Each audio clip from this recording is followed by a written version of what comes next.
wish could have got a few more guys some work later in the game, but we had to plan to get some of those young guys more. But that was just the circumstances with the weather and the situations that occurred. Wake's playing very well. Had a great win against North Carolina.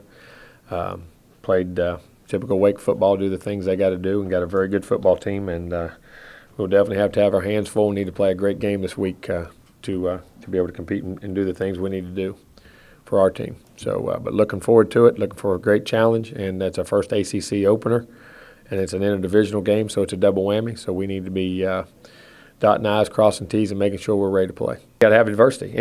Hopefully you try to create those situations in practice. That happens in practice. Like you'll see the defense get up on top of us, or then you'll see the offense start dominating the defense, and then they get punched in the mouth. And I think we saw that during camp a bunch. Both sides really dominating one side, and the other side would then learn to fight back. But until you do it in the game, I think it's different. I still think you have to understand that. That's why we scrimmage at 12:30 every day. That's why our scrimmages were at 12:30 all the way through fall camp. If you go back and look at it, every scrimmage we had, a lot of things we did was at noon. Our kids, that's a favorite time to play. They like playing it then. They like the night game and the environment, but for kids, they like to get up, get out of bed, get going, and play, and just like they do in practice a lot. You know what I mean? Early morning games, and I feel very comfortable in that. And we made a big emphasis of that in camp. So I think we'll definitely we gotta go out there and do what we're supposed to do. Execute like we've been doing these past 2 weeks. Granted, the competition could be a lot greater this week, but we can do it.